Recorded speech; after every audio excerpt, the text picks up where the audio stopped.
Hi, welcome to today's training. Today is all about the things that clients tend to ask us for mostly. I mean, I've been having quite a lot of conversations with accountants, and there seems to be a running theme of things that clients ask for. So they often ask, save me tax is the obvious one, isn't it? Always save me tax. Second one is issues with cash. Can't find the cash. And we all know that a lot of businesses fail due to not controlling their cash and how they use it. And the third thing is about recruitment, because everybody, no matter what business you're in, what industry you're in, seem to be having challenges with recruitment. So it's today I'm just going to focus on those three things. If there are more things, then please put them in the chat box for future sessions. I'm quite happy to do extra things.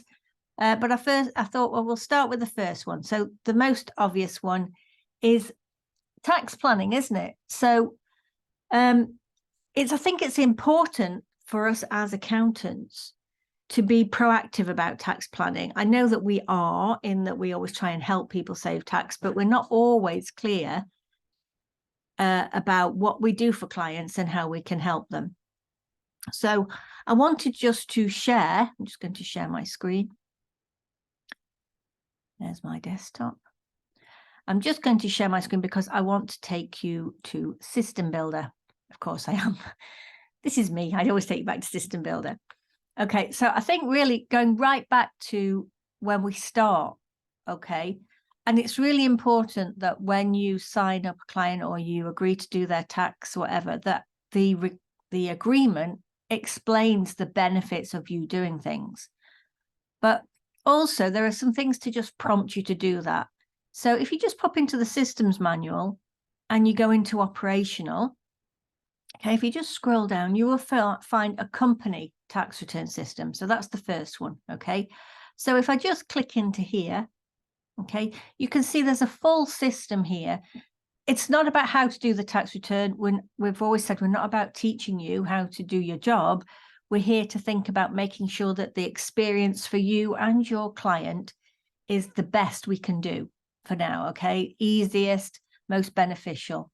So the first thing to look at is to look at maybe a year-end tax letter, okay? So already we're being proactive and we're sending to the company something that will help them think before their year end of things that they could do in order to make sure that they're taking the best advantage of some of the tax planning opportunities, okay? So this is just reminding them of things that we would probably think about as their accountant, but just remind them about thinking. So thinking about what their loan account's like, what pensions they're doing, is there anything that they wanted to invest in before the year end in order to make sure that you're using tax relief, okay? Maybe they're looking at making sure that what they're doing is relevant to the latest guidelines to do with climate change, and also expenses, and then dividends planning, and maybe they're thinking of selling some assets. So thinking about those sorts of things, and importantly that the client has to, sorry, excuse me, scrolling down there, the client has to tell us, because it's frustrating for us that the client doesn't tell us these things. And therefore what happens is they then say, well, if you'd have told me, I could have explained. So I think we need to send this out, but also making sure that we follow it up. So when you send out the letter, a couple of days later, just ringing and saying, did you get the letter? Is there any of this that I need to know about? So that's the first thing that I wanted to remind you of. Secondly, in here as well, there is a tax computation checklist. So if I can just find it. There we go. So this checklist, okay,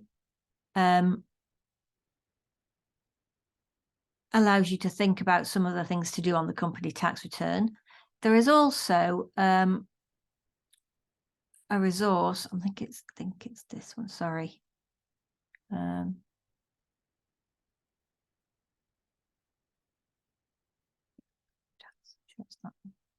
Oh, that one you have to download, sorry. So there is a spreadsheet that helps check some everything. And also there may be some other things we might want to do to talk to them about. I'm trying to find what I've just done with that checklist, because I just looked at a checklist a minute ago.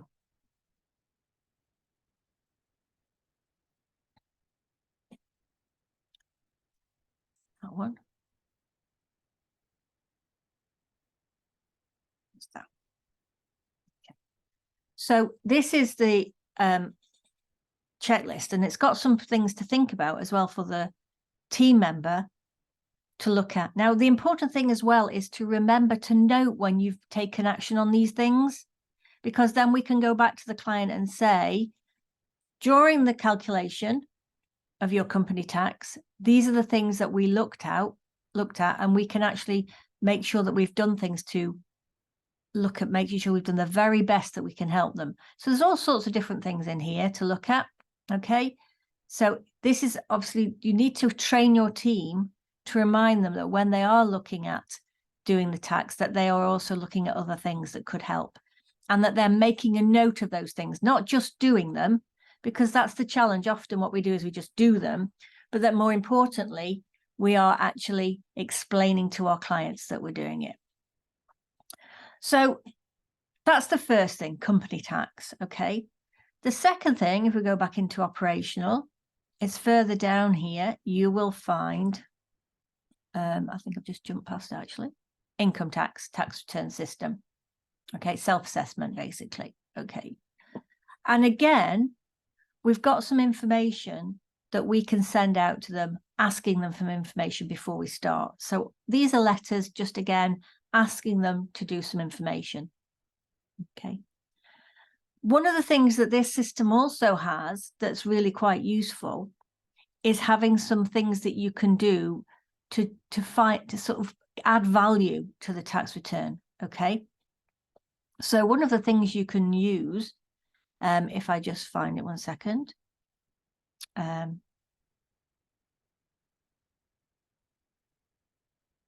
know, I had it really open earlier this morning and I have no idea what I've just done with it. There we go. Is the tax tips document. So you can actually create a document using all of these things that you might want to suggest to your client. So we might not be able to do this now, but there may be other things that we could do to help your family. So there's things in here. And obviously investments, things that they could do to help with their investments. And then obviously, can you see there's so many pensioners, charitable giving, pension contributions. There's all sorts. All of these are the tips. Okay. And why you should put it. So you could, it suggests in the system, you pick 2 relevant, but you can see it. There's 20 pages of these. I don't need to go through them all. Okay. But that's lots and lots of ideas of how you can add value and show people that you're doing things, because I think that's what happens is that, yes, there's, they want to pay the least tax, but that's because often they don't understand how the tax returns are calculated and they don't understand what you've done in order to save them tax. So really important that you show them that. And obviously one of the most useful things that you could use to help people with their tax planning is taxability. So if I start typing in taxability, as we know, it's all one word. Okay. There are instructions for using this. So there's a system about it. Okay. So the instructions of how to use it, the right checklists, and if you want to, getting it done professionally. So more importantly, let's just have a quick look at the instructions. Okay.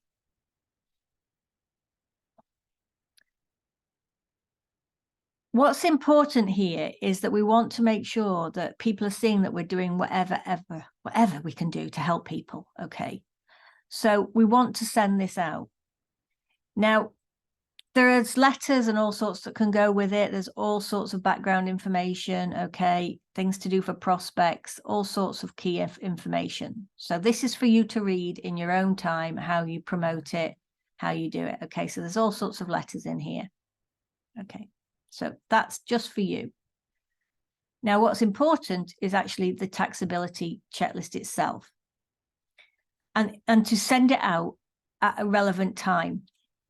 You can see we update this every year, and it has 2 lots of questions. Okay, so it's questions for the business and questions for the personal. So if you've got somebody who all you do is their tax return, all you need to do is go to that section and print out that section, which is the 21 personal questions.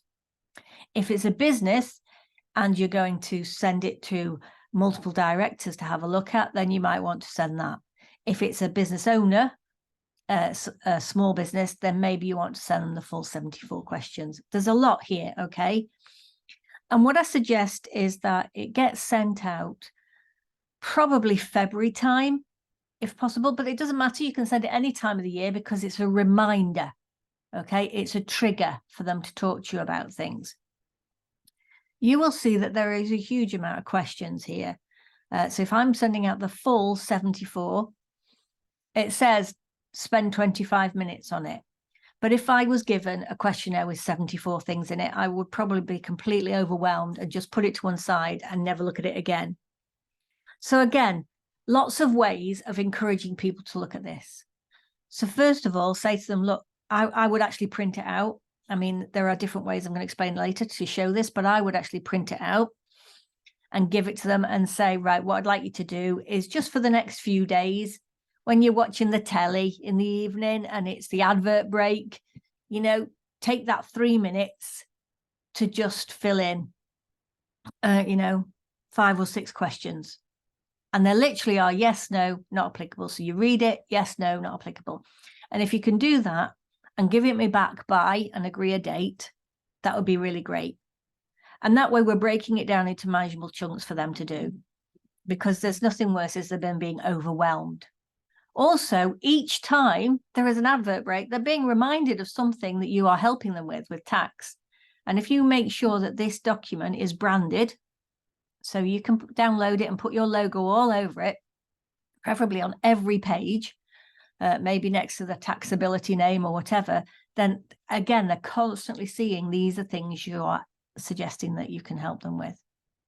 So that's one way of breaking it down. It could be that if you want to, the first time, you might want to sit down and work through it together.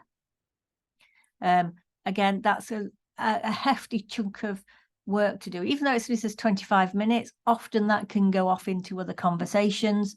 It can end up being quite a long meeting.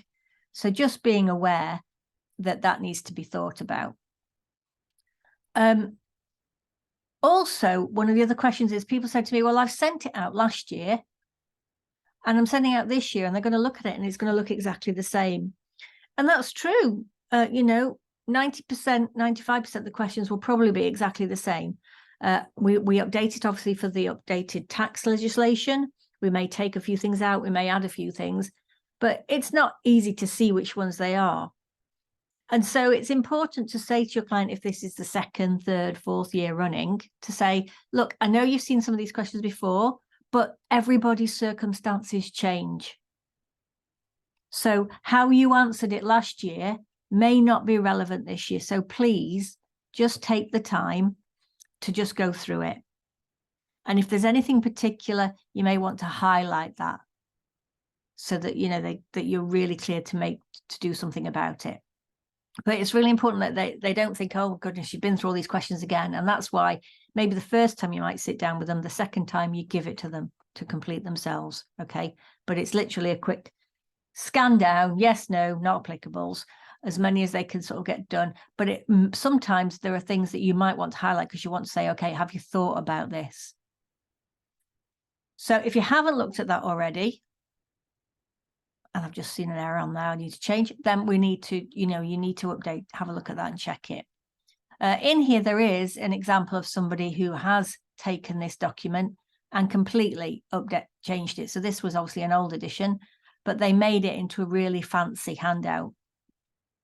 And that meant that they could not only use it for their clients, but it was a really good positioning tool for prospects or when you meet people for the first time, you know, as a resource you could give them. Okay, so lots of thoughts of how to do this.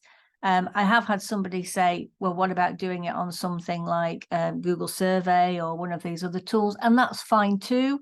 Again, you need to do it in a way where you feel your client would be able to access it. So it's all right if you have it on a Google survey, but you need to be able to come out of it and go back in again at any time. That needs to be allowed. Secondly, it needs to be easy to find for them. And there needs to be some nudges to do it. And that's in a way why I think the paper version is better, because I have to admit, I'm one of those people, out of sight is out of mind. If I can't see it, then I'm thinking, oh, it just goes, because there's so many other things for me to do. If I've got it printed in front of me on my lap, I can fill it in. But this is really, really useful. It's one of the most useful tools for trying to show people that there are opportunities to save track and that you are looking at them all the time. The third tool, which I'm just going to open in another tab, is, of course, On Track. Oh, it's not gone in there. ABN. Okay. So if I just log into that, it's going to take a minute because my internet is terrible here at home. But one of the important things, again, this is about helping people see that you are tax planning. So while that's having a think about it, I'm not sure what's going on there, because it does say it's not been recognized, but then it seems to want to log in. Okay.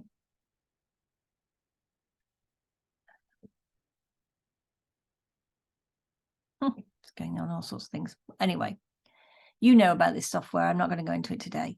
But if you go into On Track, one of the things that you can do there is obviously make sure that you pick out questions that you think are going to help them with their tax planning. And so you can pull out specific sheets. And I'm going to recommend this a few times today, is that when you look at On Track and you pull off the Key Improvement Possibilities report, there is no need to give them the whole report. Each page is linked to a specific question. So there's no reason why, if you think a page is relevant, you can't just pull that one page out to give to them. Copy and paste what's in there, explain that that's an option. Okay. Now, there's obviously going to be situations where there are, you're going to want to give specific tax planning advice. If that is not your forte, then please find a specific tax advisor. And again, there are people in the AVN network who would be very happy to help you out. So put something on the Facebook group, ask for support, have a non-pinch agreement, that's fine. But there could be people who love that. I do know some members who are just love tax, okay? But most importantly is about showing people how much tax you've saved. So if you don't do it already, every year you need to send a letter to your client saying, I have saved you this much tax by doing this. And don't just think, I've got, I've already know what I'm doing. They don't, this is stuff I do every day. They don't see that. Okay. So I saved you tax by finding this stuff and putting it through your accounts. I have saved you tax by giving you the taxability questionnaire and identifying this, this, and this. Make sure that you're doing that, okay? And that's why I said that checklist that I showed you earlier, that the accounts junior may be doing, or they need to be writing down when they spot these things so that you can make it very clear. And that's where they see the value, okay? And that's really, really important. The second thing that people often say is an issue is cash. Everybody knows that cash is most important. And we all know that cash is king. And that's one of the ones that comes out of On Track, isn't it? There's a great one pager about cash is king, and therefore we think you should be looking at certain areas. Importantly, one of the things we ought to be doing for our clients is explaining the cash to profit reconciliation. Okay. And there are two ways of doing that. Obviously, we know this, there's the direct and indirect. Again, I just want to share with you, if I just share my screen. I'm sure you all have ways of doing this. Let me just, sorry, I'm just trying to find a link to a website. Excuse me, just minimize that.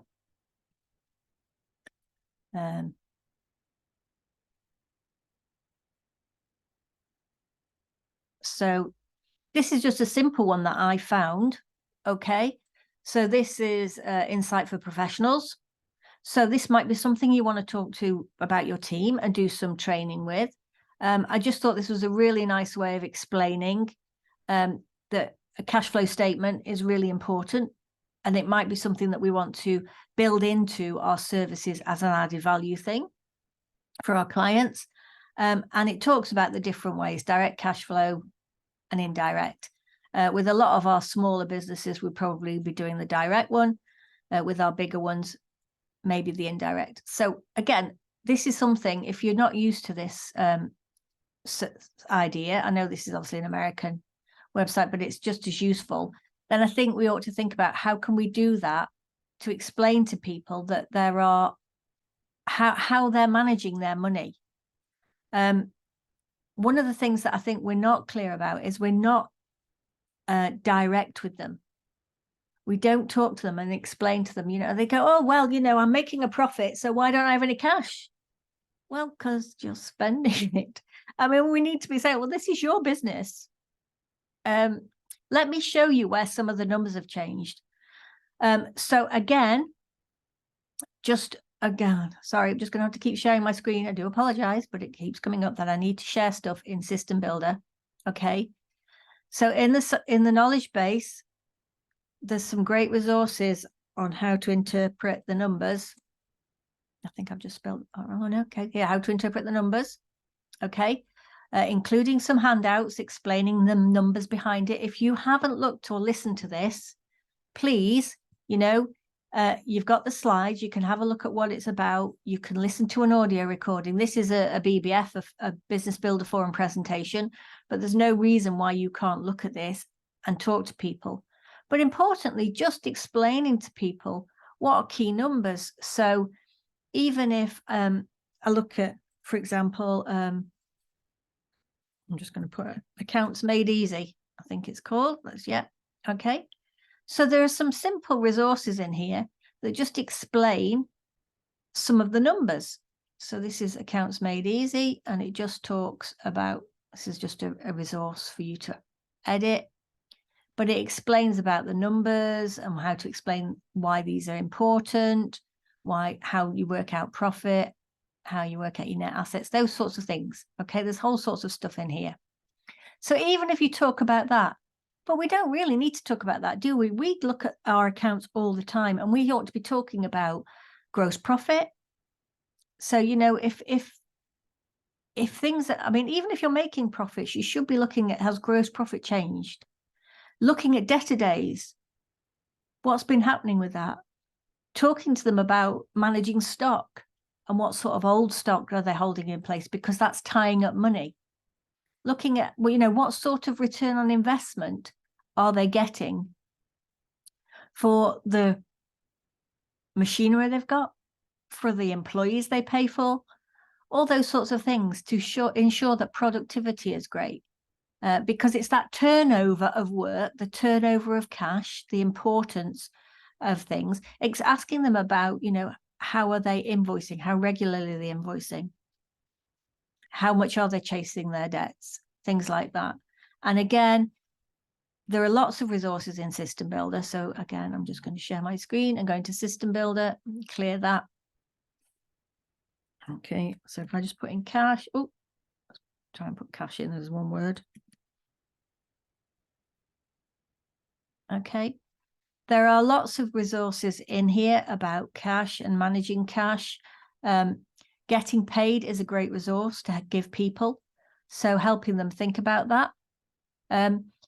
There's lots of other things we could do. So how about if we put in cash flow?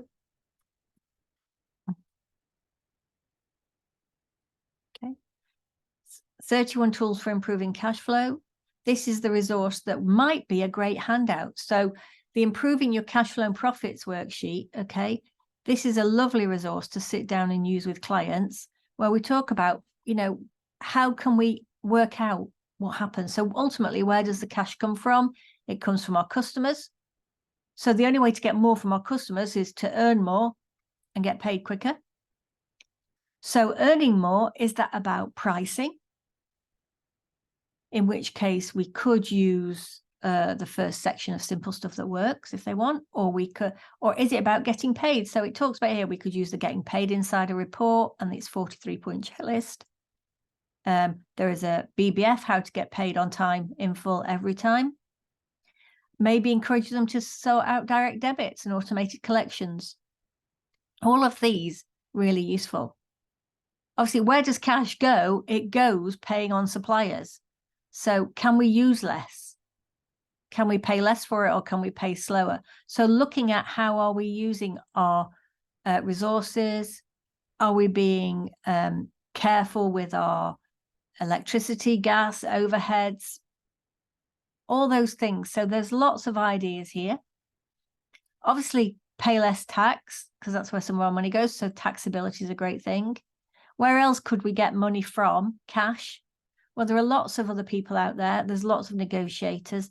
There's ways of negotiating some of the rates. There are lots of different platforms now that give us access to other finance. It talks about getting money from investors, and it's not something most people would want to rush into, but there are options out there. And then it talks about other ways of helping, getting more money. Okay. So these are lots of different things. It also suggests other things. So us doing a cash flow forecast, helping them predict. And even if you can only predict for the next 3 months, it could be helpful. It could be that we want to create a plan of where the strengths and weaknesses are in the business, so we can help them with that.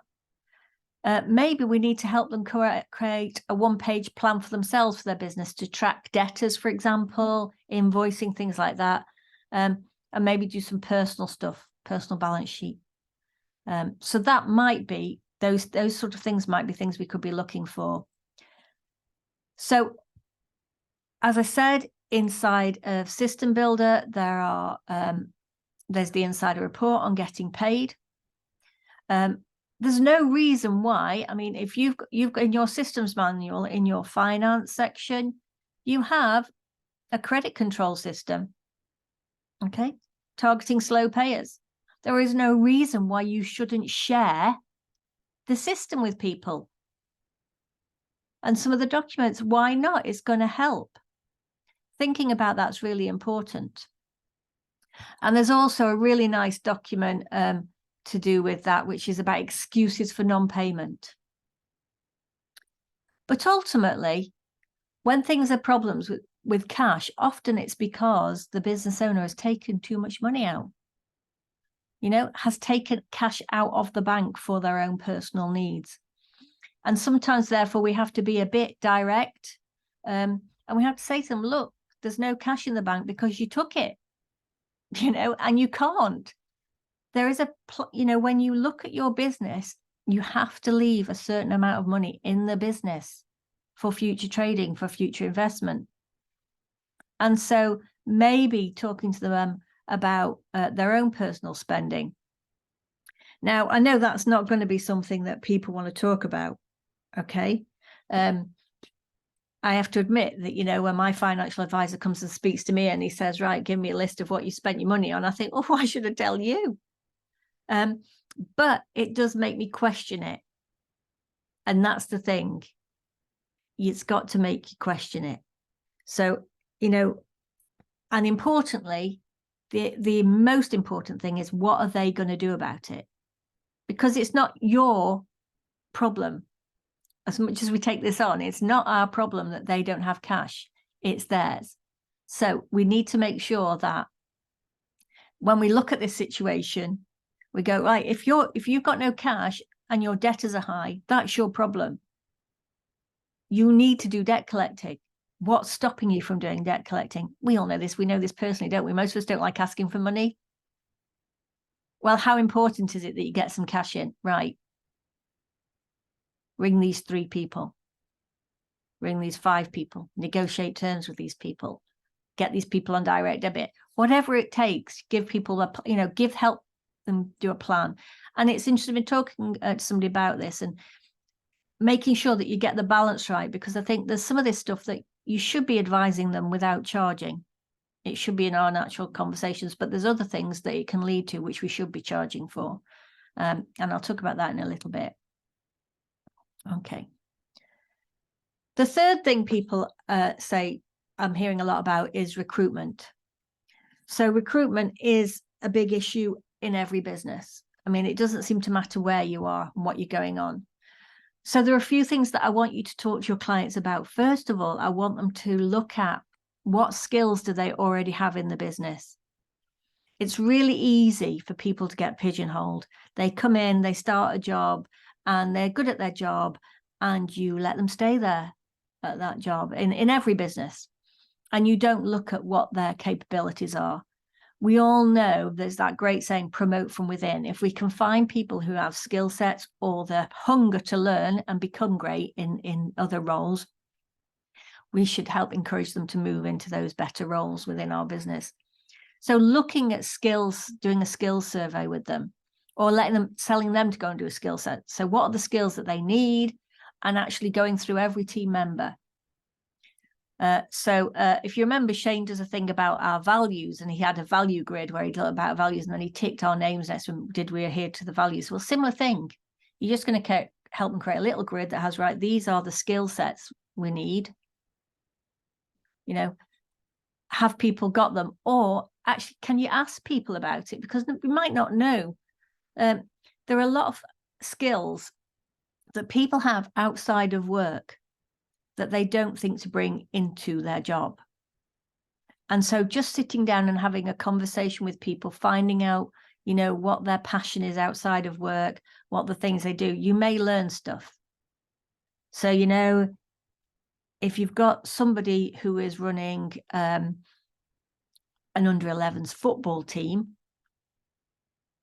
blimey, they have some fantastic skills, don't they? Organization skills, training skills, getting people to pay attention, organizing matches, all sorts of stuff, massive amount of skills. If you've got people who volunteer, what do they volunteer in? What do they love about it? A lot of that is people skills. That could be customer service, interaction.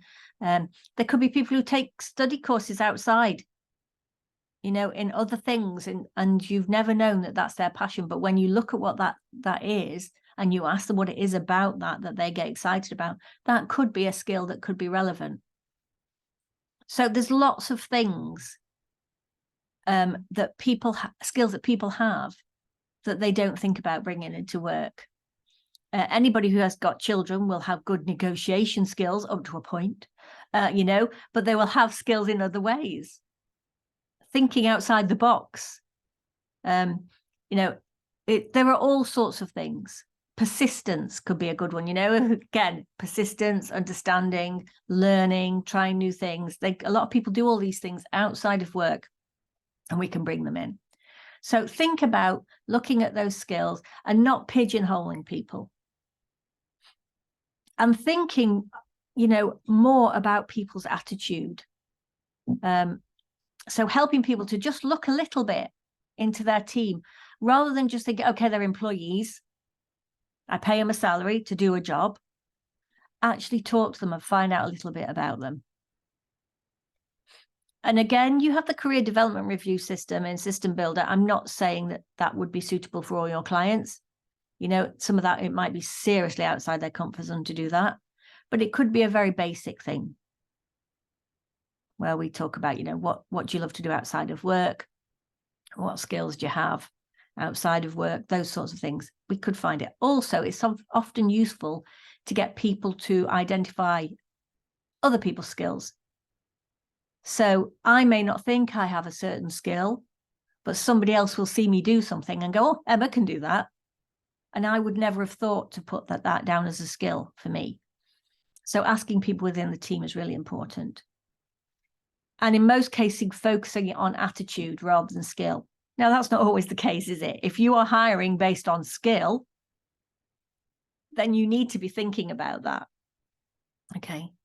But also you may be thinking about other things, skills, languages. I was explaining to one of the AVM members the other day, where I live, we have quite a large population of Polish people. It's fantastic. And our local doctors has already recruited Polish-speaking receptionists, Polish-speaking nurses, so that they can have better conversations and communications.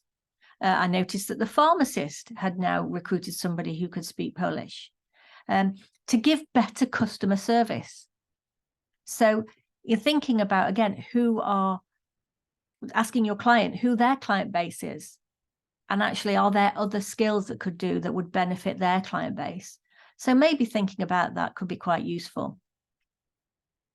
If you think about what your client needs as far as recruitment, it's really important to get them to define what is a skilled job and what is a unskilled, for a better word. I think that's not the right word, but I can't think of one at this moment. Okay.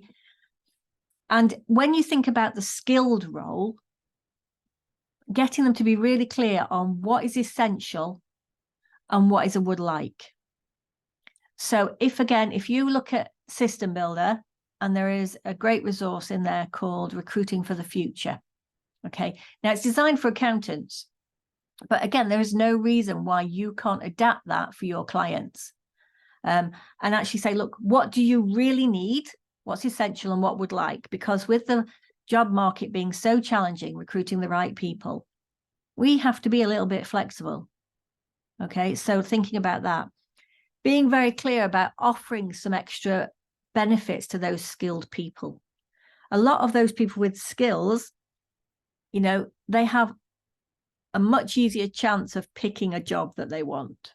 Okay, so for them, yes, it's about salary, but it's also about where the job is, what the working environment's like, what the flexibility is, all sorts of things like that. So all the things that are surround the job, because they know their job, they are skilled at it. What is the other things that could attract them to come and work for your client is the important thing, okay? And thinking about where to find them. Where do skilled people look for a job? And often skilled people are not necessarily looking for a job, but could be attracted to a job. So what do they read? Where do they go to look for things, to see if you can trigger an idea that maybe they want to come for work for you. And also just having a little think about your client, having a little think about, how much does it really cost them to get a good customer? And therefore, what's the lifetime of that customer? And if it's acceptable to pay to get a customer, isn't it acceptable to pay to recruit a great person in the team to keep that customer? So thinking about recruitment costs, but being sensible about it, but thinking about that as well. On the flip side, people who are not so skilled, thinking about that role and thinking about the type of person that normally comes into those sort of roles, we want to look for people, or they want to look for people who are hungry to learn, who are wanting to develop personally. They may not want a job for life, but when they come in, they are engaged with what's being done.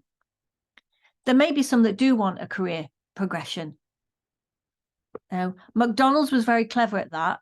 Initially, they were recruiting school leavers, but very quickly they've come up with their own little McDonald's Academy type thing, which allows people a career progression to being a manager, etc.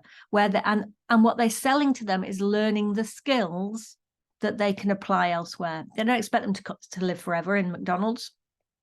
They have a massive turnover of employees, but they engage people who have that about them. Thinking about flexibility of hours. So we are going back to the days, it sounds crazy because there was a period where there wasn't, but back to the days where most students now need to find a job to supplement their income. Okay, so we've got students. We may have parents who want to work part-time around school. We may have other people who need to work around other things that they do. So thinking about what flexibility can we have, or that client have, about their hours and their working environment, and engaging them. And again, when you're thinking about helping your client to recruit them, where would these people hang out? So, you know, it's interesting. I spoke to an accountant the other day who said the basic success they'd had in recruitment was a poster in the window. And I was like, blimey. Simple idea. Just we forget the simple stuff. So maybe for your client, a poster in the window, a poster at the college, going in and speaking at the college. They're always looking for people to speak at colleges or at schools. My daughter's secondary school are always pulling people in to come and talk about working at different businesses and how it feels to be part of that business and that, you know, community in that business. It might be Facebook. You know, there are people, where do people look for jobs? In cafes, offering a work experience. And again, making that work experience valuable to the person coming so that they see that they're learning something. So there are lots and lots of opportunities there. So making sure that you look at that. And maybe, again, for some of your bigger clients or some of the clients where this is quite a critical job, even think about profiling them. You know, here at AVN, we use the Thomas International profiling and we're qualified in delivering that.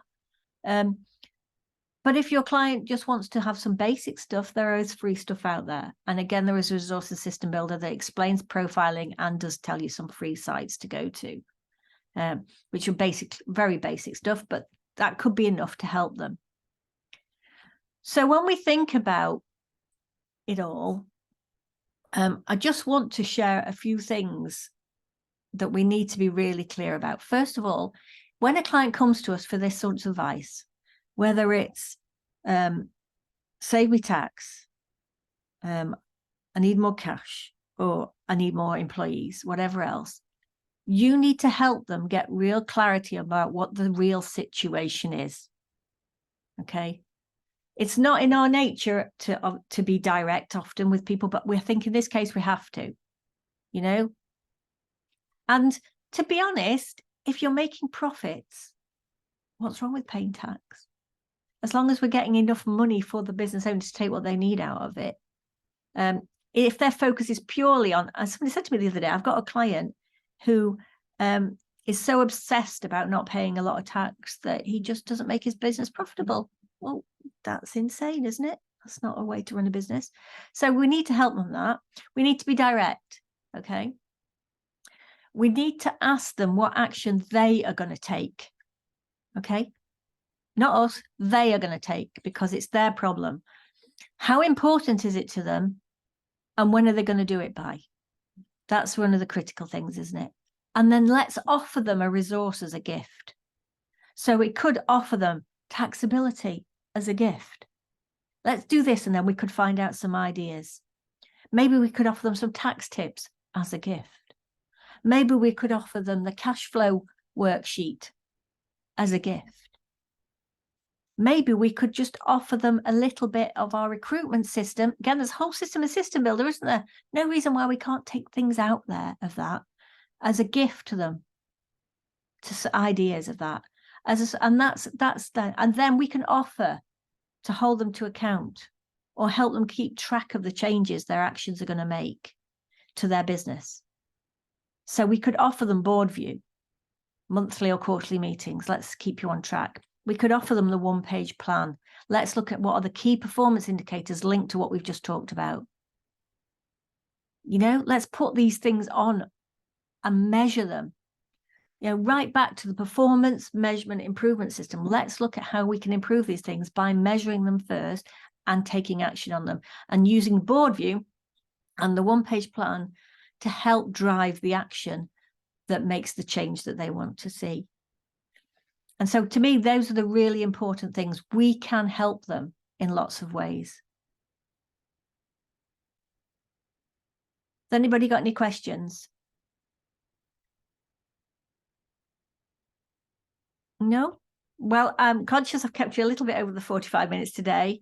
I really hope that this has been helpful to you.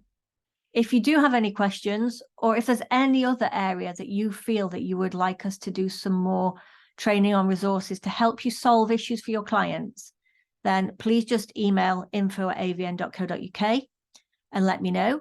And hopefully we'll see you soon doing that training. You take care and have a great day. Thanks a lot. Bye.